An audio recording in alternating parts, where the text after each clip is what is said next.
Before you start a mosaic, think about how you're going to finish it. If there are going to be any special requirements you need to take into consideration, for instance, if you're framing, you'll probably want a bleed edge around the outside of it. What type of edge is going to best suit your finished piece? You can tailor make the edge to suit what the client wants. As I mentioned before, what suits the mosaic, and of course the environment that it's going in, the surroundings that it's going in, so it works on a wall or wherever it may be going. Now, of course, there are some things where, if you're framing, that would probably be an additional cost that you would need to build a client, unless you're going to build it in to the actual cost of the client. If you're planning on selling or doing a commission, a lot of people do tend to have the framing extra, but that's a personal choice. You can also think about adding other creative elements to the frame, such as wrought iron, metal flowers, leaves, jewellery, ceramic pieces, anything that's going to further add to the creativity to the piece and value add to the piece. So it's as important as the mosaic itself. Okay, let's get into some of the different edges. One of my favourite edges that I like to do is just a simple black edge, just like that. And I do it in a satin because it has a little bit of a shine, but it's not a full gloss. Now, there's quite a few advantages to painting the piece black. One is that it tends to allow a bit more depth on the actual substrate when it's sitting on a wall. You can also paint the piece what suits the actual tessera you're using, and also take into consideration, if you're selling a piece and it's commissioned, take into consideration the client's decor as well. I find black works really well for most tessera, and also I find black works really well for most people. However, there are instances where you want to use a bit of colour on the edge because it may suit the client's decor. So I find that works really, really well. Now, generally, I will paint the substrate before I mosaic, and the reason being is that I tend to get paint everywhere. No matter how hard I try, I just tend to get it everywhere, including all over me. So I find by painting it now, you end up with a really lovely edge on your mosaic. Now, if you happen to mark that edge, you can then just touch it up rather than trying to paint the whole edge. In fact, here's a finished piece up on the screen now with a finished black edge. Now, in some cases, or in most cases, I do put a clear over the black edge just to protect it a bit further and to give it a more even satin look. But that's a personal preference. You don't have to do that, just depending on the paint you're using. This finished mosaic that I've got up on the screen now has a ribbon edging, and that's also really a lovely edging. And of course, it's for inside only. There are good reasons why I like to use ribbon. I don't use it all the time, but I do find if your mosaic edge has flaws in it, then the ribbon is great to put over that. I find it's great at covering up, a few errors here and there. Now, it's easy to apply. You can use a fabric glue. In this particular one, I use MAC glue to apply the ribbon. The ribbon comes in so many different types and so many different colors that you've got so much to choose from and so many different widths. So you're bound to find a ribbon that suits the width of the substrate you're using. And I only use it on MDF or marine ply for inside. Now, some ribbons will fray and you can heat seal them so that, on the edge so that doesn't happen. And you can also apply a bit of fabric glue and that will stop it. But I tend to find I buy the ribbons that don't fray. And I like the ribbon to be quite thick. Now, this one that I've got up on screen, you can see it's a reasonably thick ribbon. I don't use the thin ribbons. I like the thick ribbons because it's actually more forgiving and it's easier to apply. So that's just one of the edges that I really like to do. Another edge that you can do is you can apply vitreous tiles or stained glass, and you can do some really amazing creative things. Now, here's a photo up on the screen now that shows you the edging that's on this particular mosaic piece. And you can create your mosaic so the front of it actually flows over and down the sides. So you can actually use your sides to further enhance the mosaic, because you're going to be bringing the design not only on the front, but also it overflows onto the sides. So your image, whatever you have on there, can go onto the sides, and it's kind of like a wrap. It's kind of like a mosaic wrap on the sides of your substrate. And that can look extremely effective. You can add other things to your vitreous tiles or your stained glass edges if you wish to. You can add glass gems, you can add metal stampings, you can add a lot of different materials to your edges, as long as it suits the mosaic and also suits the environment on where it's going into. For instance, if it's indoor, you're going to have a lot more materials that you can use than if it's an outdoor piece.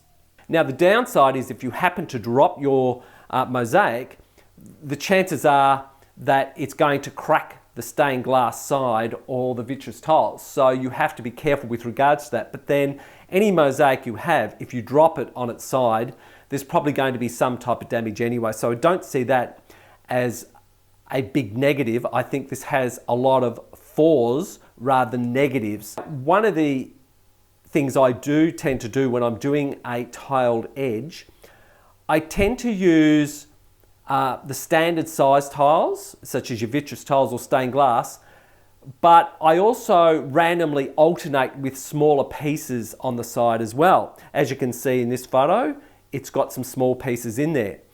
Now, the reason why I do that is when it comes to the end, I can just fit a tile to suit, cut a tile to suit, and it doesn't look out of place. Whereas if I use the same size tiles all the way around, the problem will occur if the last piece is not the right size tile. So you have to then go through and reorganize your tiles and space them so it doesn't look odd and to fit that last piece in. Whereas if you've just got one small piece and it happens to be smaller or whatever the case may be, you can just cut it to that size and shove it in, and no one is going to be aware of that.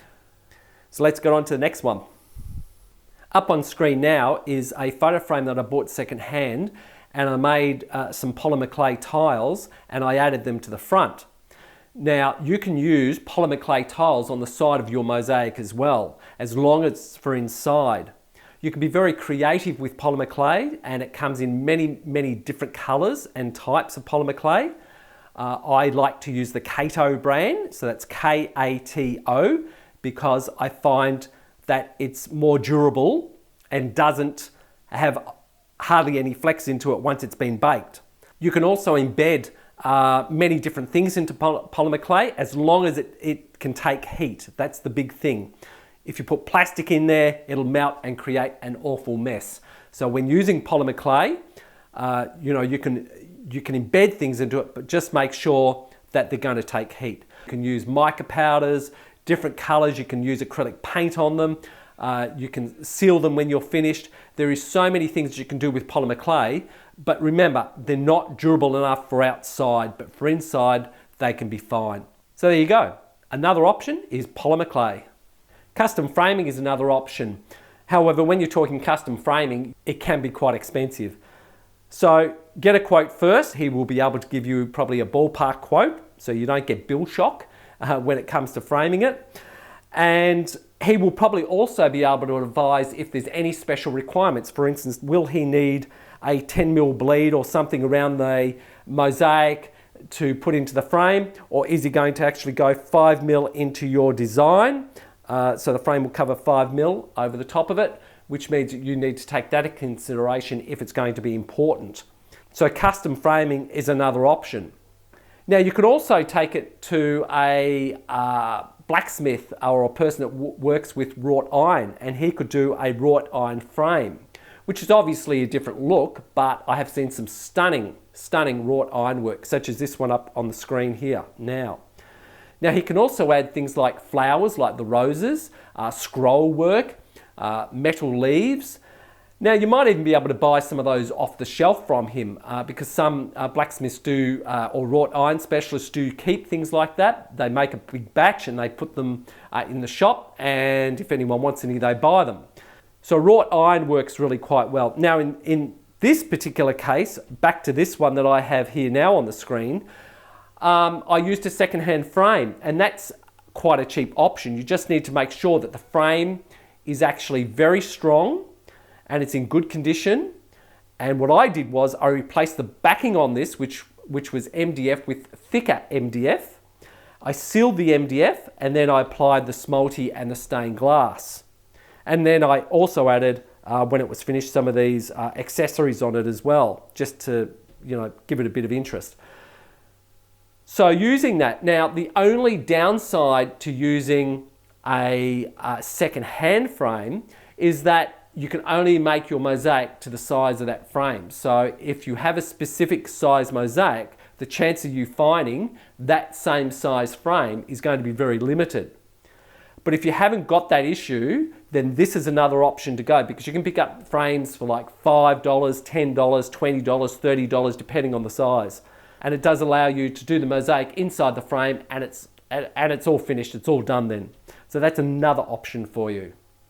If you're using Marmox board or Weedy board, a popular choice is applying thin set to the outside edge. Now, thin set is the American terminology for cement-based adhesive.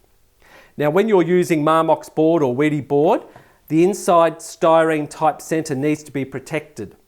So applying a coat of thin set to the outside will do that. Now, if it's a thin piece of Marmox board or Weedy board, you can just apply a scratch coat or a couple of coats of thin set to the outside edge, and that will protect it.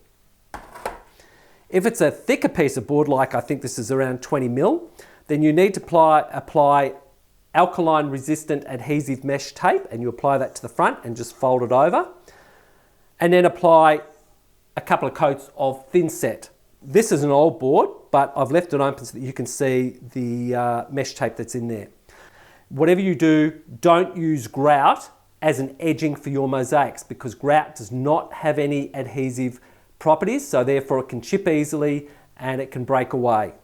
So always use, if you're going to go down this path, always use thin set, but it's personal preference. But this is a very good method if you're after a more natural design. Now, another alternative for a mosaic edge that you can use, and at the moment I'm using a bit of Marmox board, but you can use epoxy sculpt. But you need to make sure you follow the manufacturer's safety data sheets, because your skin can become sensitized to this product. So at all times while you're handling it or applying it, you must wear gloves. And I'm wearing actually chemical gloves. So I'm just doing the finished mixing. So I just grab some. And I'm going to roll this into a snake. And I'm only roughly going to do this. Of course, on your mosaic, you would spend a bit more time getting it right. Then all I'm going to do is apply it to the edge like that. And squash it down. Now, you can smooth this out with water, and also for getting the residue off any tessera that you might be using it for as well. Like if you could embed tessera into this as well. So you want to get off any residue before it fully cures. And water will do that. And they also have a safety solvent out, which works very, very well. And I do like using that. And you can spend a bit of time flattening it out, but this is just for the demonstration of the video, and I don't really want this video to go for an hour. My videos tend to go long enough. Oop. So you can apply it a lot thinner than what I'm doing, but I'm just bulking it up so that you can see the type of design I'm going to do on it. So just pushing it in.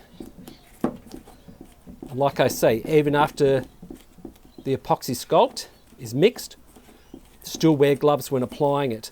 And that goes for pretty well most two-part epoxies. Wear gloves. And always read the manufacturer's safety data sheets. So okay, so we've spent a bit of time on that. So all I do is I apply texture now. And this is just something that I've used. It's a candlestick. No, it's a napkin holder, but you can use other things to texture. You can use a screwdriver, a wire, anything you want, anything to apply texture. And I just apply it like that. Push firmly. And what you end up with is a texture. And that's also good for a mosaic as well. And that's just some flowers, but there's lots of other textures that you can use. So I hope that helps you. Always wear gloves when using any two-part epoxy. And I will see you on the next video. Enjoy.